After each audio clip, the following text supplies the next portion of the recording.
जय हिंद फ्रेंड्स। तो हम पढ़ रहे थे सुभाष चंद्र की राजस्थान जी की बुक और सुभाष चंद्र की राजस्थान जी की इस बुक में आज हम अगले 3 पेजेस को कंटिन्यू करेंगे। ठीक है, पिछले 2 दिन से रिवीजन कर रहे थे और आज कुछ नया पढ़ेंगे।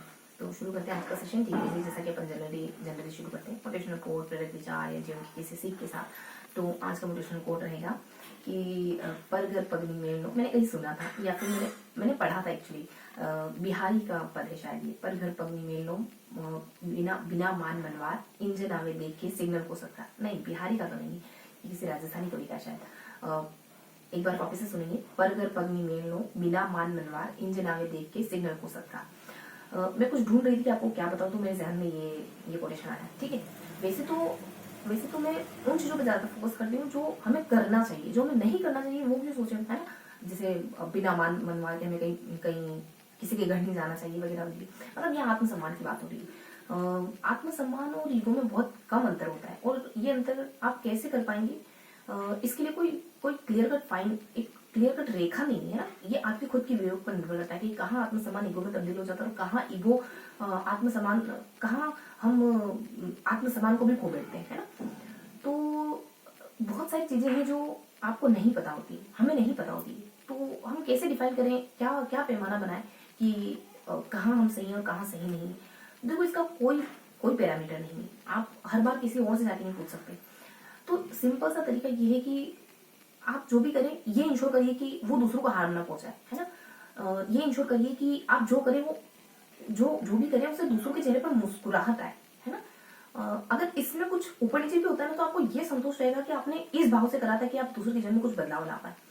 तो ये मूल मंत्र, आप जो भी अपने जीवन का मंत्र माने, लेकिन ये इंश्योर रखिए उसमें, ये कोर में रखिए कि वो दूसरों के जीवन में सकारात्मक बदलाव ला पाए। क्योंकि एक स्टेज के बाद आप अपने आप के लिए नहीं कर पाते। जब आप थोड़ा सा ऊपर उठ जाते हैं ना, तब सिर्फ आप तब अच्छा महसूस कर पाते हैं जब आप दूसरों के लिए कुछ अच्छा करते हैं। ठीक है, तो बहुत गोल गोल घुमा दिया मैंने। शुरू करते हैं आज का सेशन। तो आज हम नेक्स्ट 3 पेज को पढ़ेंगे। अगले 3 पेज में हम क्या देखने वाले हैं, अगले 3 पेज हमने 2-3 दिन पहले पढ़ा था, 2-3 दिन पहले पढ़े थे और बीच में रिवीजन का सेशन आ गया। तो अगर मुझे वो सही से याद है, इसका मतलब ये है कि मैं आपको भी अच्छे से याद करवा पाऊंगी। तो उन पेज को वापस से रिकॉर्ड करने की कोशिश करेंगे कि हमने क्या पढ़ा था तकरीबन 2-3 दिन पहले।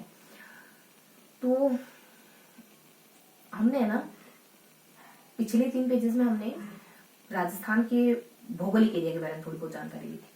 इसके अलावा हमने थोड़ा सा मरुस्थल के बारे में जाना था, मतलब जो मरुस्थलीय इलाका है उसके बारे में थोड़ा सा डिटेल से जाना था। इसके अलावा एक पेज और था जो कब से ही मुझे लग रहा है कि शायद 2 पेज अच्छे से याद है। तो इन 2 पेज को डिस्कस करेंगे। 3 पेज हम पढ़ रहे हैं, 2 को करेंगे। हो सकता है कि रिवाइज करते करते याद आ जाए। ठीक है, पिछले 2-3 दिन पहले पढ़ा था, 2 पेज याद है, इनफ है ना। ये संतोष रखिए, है ना। मैं क्यों कह रही हूँ, ताकि मुझे और आपको ये संतोष रहे कि अगली बार भी हम ये हिम्मत जुटा सके, है ना।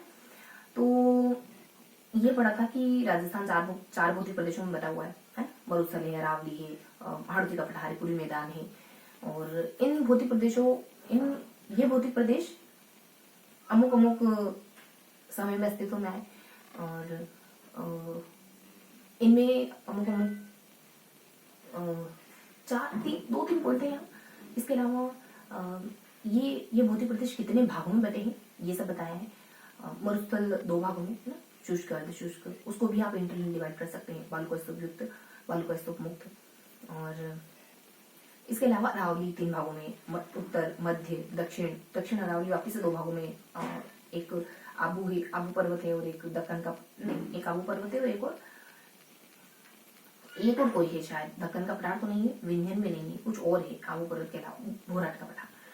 पूरी मैदान देखेंगे। पूरी मैदान नदियों से बना है, तो अलग अलग नदियों के आधार पर इसको डिवाइड करते हैं। जैसे चंबल का, बनास का, लूनी तो नहीं, बनास, बाणगंगा, है ना, चंबल, एक और कोई नदी है।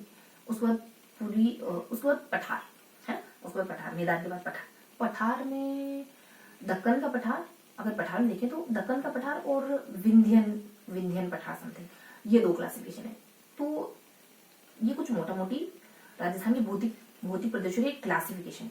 ठीक है, इसके अलावा मैं आपको पहले बता रही थी ना कि इसमें हम 2-3 पॉइंट और पढ़ते हैं, जैसे ये भौतिक प्रदेश कब अस्तित्व में आए और ये भौतिक प्रदेश किसका अवशेष है ना, और एक और कोई ऐसा ही बिंदु। तो समय काल प्लीस्टोसिन है, प्रीकेम्बियन और क्रिटेशियस है ना। प्लीस्टोसिन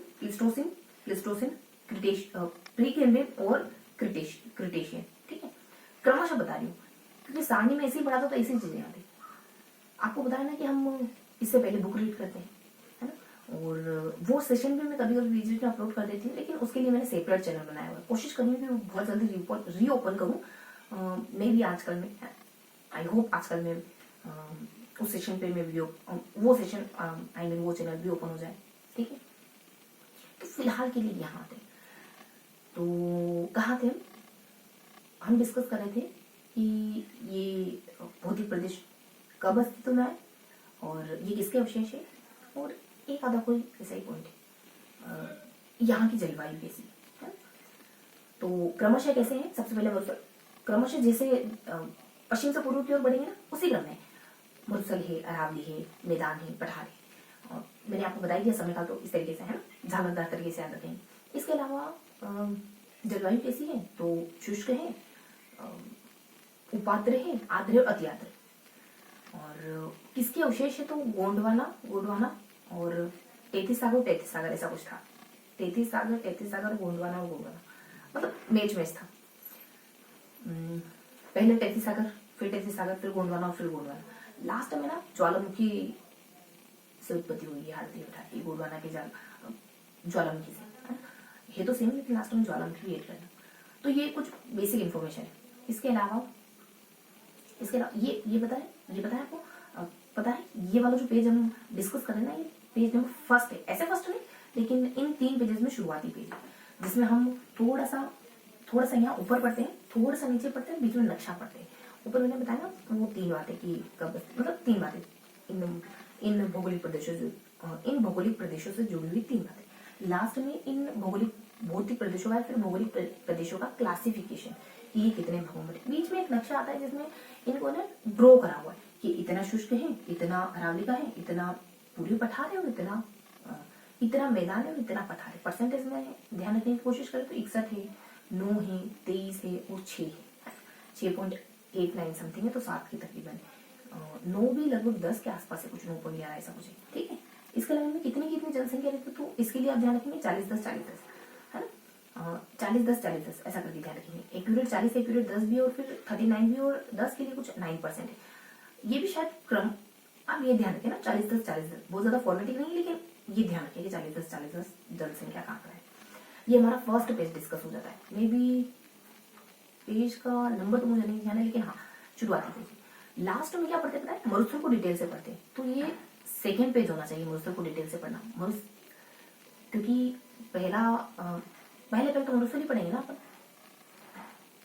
और चलो इसको डिस्कस करते हैं, फिर सोचेंगे अगले पेज के बारे में। मरुस्थल में क्या क्या कवर करा था, तो मरुस्थल में देखो जितना सहजता से चीजों को याद रखने की कोशिश करोगे ना, उतना लंबे समय तक याद रख पाओगे। 2-3 दिन पहले पढ़ा था हमने, और अभी भी हमको ठीक ठाक इन्फॉर्मेशन याद है ना, 80-90% याद है। तो इससे बेहतर और क्या होगा, है ना। तो हमने ना मरुस्थल में जाना था कि मरुस्थल किसका अवशेष है, हमारा मरुस्थल किसका अवशेष है, और हमारा मरुस्थल कैसे अस्तित्व में आया, किसका अवशेष है, और अफ्रीका मरुस्थल का फैला हुआ रूप है, विस्तारित रूप है। थार का मरुस्थल अफ्रीका मरुस्थल का विस्तारित रूप है, और दूसरा है कि हम किसके अवशेष है, 33 सागर के अवशेष है, तो इसके लिए प्रमाण है 2-3 यहाँ। इसके अलावा मरुस्थल से जुड़ी कुछ बातें है ना, ये 3 पोर्शन अपन यहाँ कवर करते हैं। तो हम है ना, अफ्रीका मरुस्थल के विस्तारित भाग है। अफ्रीका मरुस्थल फैलता हमारे यहाँ तक पहुंच गया। सबसे पहले अफ्रीका है ना, फिर फिलिपींस वगैरह, फिर अरब कंट्रीज, फिर पाकिस्तान, फिर भारत। तो ऐसे करते करते हम 17वां सबसे बड़ा मरुस्थल बन गए, और 9वां सबसे बड़ा शुष्क उपोष्ण मरुस्थल है, ऐसा कुछ है। 9वां सबसे बड़ा उपोष्ण मरुस्थल है हमारा मरुस्थल। इसके अलावा हम 33 सागर के अवशेष है। हमारा मरुस्थल अफ्रीका का विस्तार है, और नेक्स्ट पैराग्राफ है कि हम 33 सागर के अवशेष है। इसके बहुत सारे प्रमाण है। गुड़ा मालन्य में सबसे बड़ा तेल का भंडार है, और एक और की हमारे यहाँ खारे पानी की झीलें मिलती हैं, कोयला पेट्रोल मिलता है मरुस्थल में ना। और एक और कोई चांद, एक कोई गांव था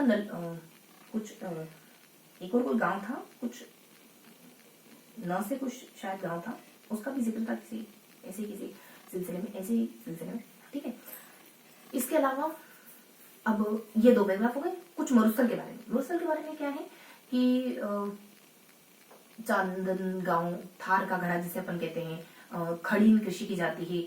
ये कृषि पालीवाल ब्राह्मणों के द्वारा करी जाती है। रन या टाट जो झीलें होती है ना बारिश में मरुस्थल में जो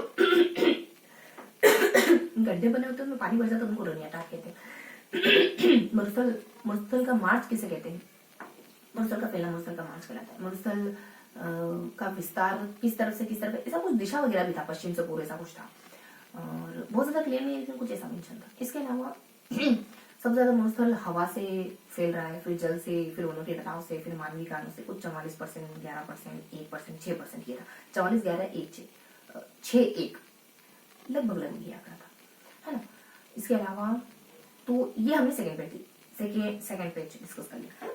यहाँ अफ्रीका का विस्तार है। टैथिस सागर के अवशेष के लिए क्या क्या प्रमाण हम बता सकते हैं, क्या क्या हम प्रमाण हम दे सकते हैं। यहाँ पे मरुस्थल के बारे में कुछ विशेष बातें जो हमने देखी, 2-5 बातें। इसके अलावा एक पेज और है, वो किससे रिलेटेड होना चाहिए, क्योंकि सबसे पहले हमने क्लासिफिकेशन पढ़ा। हाँ, कुछ ध्यान आ मुझे, वो शायद लास्ट पेज है जिसमें ना हम यहाँ तो कुछ फैक्ट जानते हैं, एक सारणी थी, कुछ तथ्यात्मक जानकारी थी उसमें, और इसके साथ है ना वर्षा ध्यान आया था। वर्षा है ना, अपने आप पे कभी अपनी छोटी छोटी अचीवमेंट पर खुश हुआ करो। देखो याद आ गया ना वो तीसरा पेज जो हम सोच रहे थे, तो अच्छी बात है, ठीक है। यहाँ ना वर्षा से जुड़ी बात थी कि वर्षा कितनी हुआ करती थी, पुराने समय में कितनी वर्षा हुआ करती थी। और यहाँ पे वर्षा रेखा 25 सेंटीमीटर, 50 सेंटीमीटर, 10 सेंटीमीटर, ये सारा यहाँ मेंशन था। उन्होंने बताया एक फैक्चुअल साइन थी, है। और इसके अलावा कुछ और बातें भी थी यहाँ कि यहाँ एक और, चलो कुछ और था। तो वर्षा के बारे में क्या था बताया, वंस अराउंड 150, फिर अराउंड 60 और फिर अराउंड 30, इतनी वर्षा, मतलब हाँ, फिर मरुस्थल को रोकने के उपाय थे यहाँ पे। तो मेजर पॉइंट क्या है, वर्षा। मेजर पॉइंट क्या है, वर्षा, ठीक। लास्ट पेज में वर्षा है, मेन थीम वर्षा को ध्यान रखें। यहाँ क्या था बताया कि मरुस्थल को रोकने के लिए क्या उपाय अपना रहे। ये जो मैंने बताया ना वर्षा के दिन, ये एक तो है कि 83 का है, एक है कि 75 का है, और एक वर्तमान क्रमशः 83 में इतनी होती थी, 75 में इतनी होती थी, और इतनी होती थी, और वर्तमान में इतनी होती थी। बस थोड़ा सा मेंशन करेंगे, 2 मिनट पड़ेगी मुश्किल से ना, 10 मिनट का था, बस 2 मिनट। तो नीचे हम देखते हैं कि मरुस्थल को रोकने के लिए हम क्या करें। तो 94 से हम शुष्क दिवस मना रहे हैं, क्या कर रहे हैं, शायद 14 जून को मरुस्थलीकरण दिवस मना रहे हैं। इसके अलावा और भी बहुत सारे काम कर रहे हैं मरुस्थल को रोकने के लिए। काजरी और आफरी, एक की स्थापना यहाँ 59 में जोधपुर काजरी की, आफरी की 83, 88, 83, ये 2 आंकड़े हैं, समथिंग कि पहले भारत में जाती, फिर राजस्थान में 88 में होती।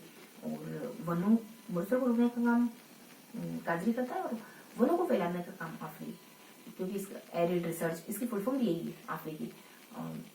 फर्स्ट फॉरेस्ट है इसमें, arid forest research zone research, ऐसा करके कुछ है ना। अगर एमसीक्यूज में आना तो आप अच्छे से एलिमिनेट कर पाओगे, ठीक है।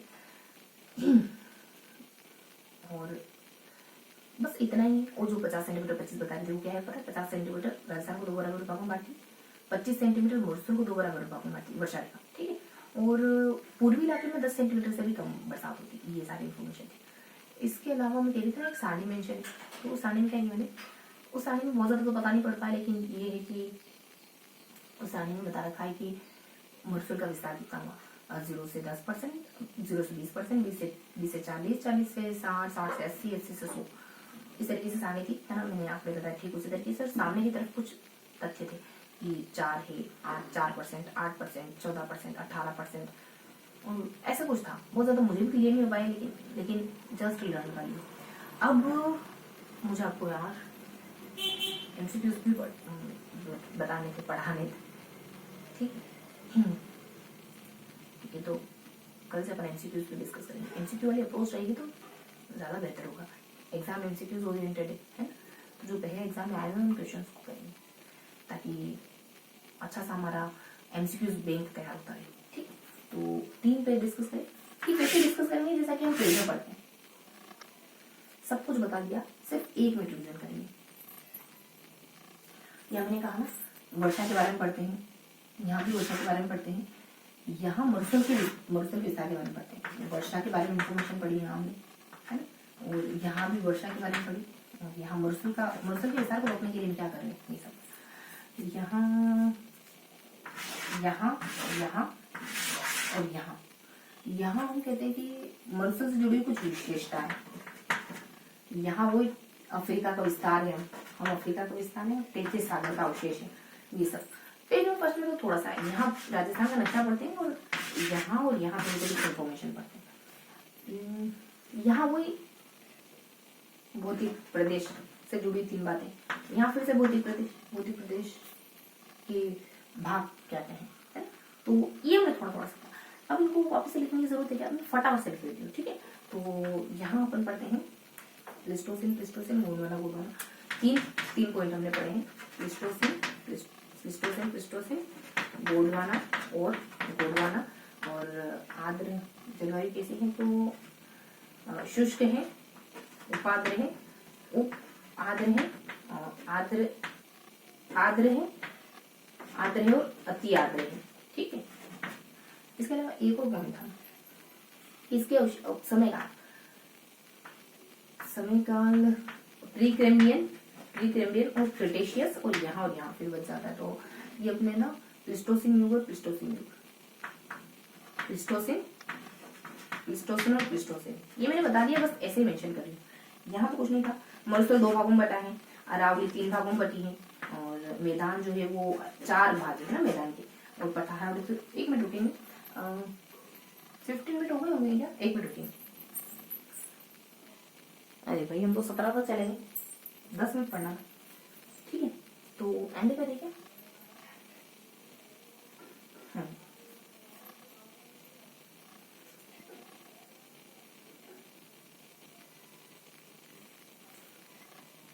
एंड तो करना पड़ेगा। सब कुछ मैंने बता दिया है, सब कुछ मेंशन कर लिया हमने, है ना, क्योंकि देखो हम शुरुआत से समय काल को डेडलाइन मान रहे हैं, मतलब एक समय रेखा के भीतर सब रिवाइज करते हैं। ठीक, ये था आज का सेशन। मिलते हैं इसी के अगले सेशन में। तब तक के लिए हंसते मुस्कुराते रहिए, दिल से पढ़ाई करते रहिए।